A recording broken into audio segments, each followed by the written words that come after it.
So today we are going to discuss about the Rajya Sabha. Okay, in the last class we have discussed about the Lok Sabha and speaker. In this class we'll discuss about the Rajya Sabha. So let's continue. This is page number 120. The Rajya Sabha. The Constitution lays down that the maximum numbers of the Rajya Sabha can be 250. We have discussed in the last class that in Lok Sabha there are the members are 552.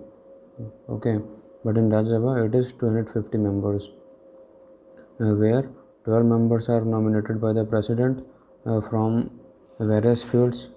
People who are having a special knowledge or experience from various fields like uh, literature, science, social science, and 238 members are elected by the states and union territories according to the population of those states and union territories.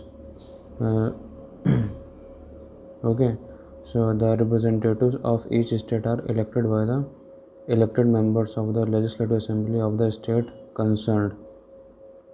The qualifications required for a person for being eligible to be members of Rajya Sabha. So here we are going to discuss the qualifications. What are the qualifications for a person for being a member of Rajya Sabha? So the first qualification is he or she must be a citizen of India. He or she must be an Indian. And second, his or her age 30 years or above 30 years. He should not hold any office of profit under government of center or state. Means he or she must not be a government employee. Must not be declared insolvent. Insolvent means you can say bankrupt. He must not be bankrupt. Must not be proclaimed a criminal by the court, and must not having any charges against in any criminal court. The Rajya Sabha is a permanent house of the parliament. One third of its members retire after every 2 years, and another one third are elected who replace those who retire. The term of every member is 6 years. So, in the Rajya Sabha, in every 2 years, one third of its members retire, and in their place, one third members are elected, and their time period is 6 years. So now we are going to discuss about the chairperson of the Rajya Sabha.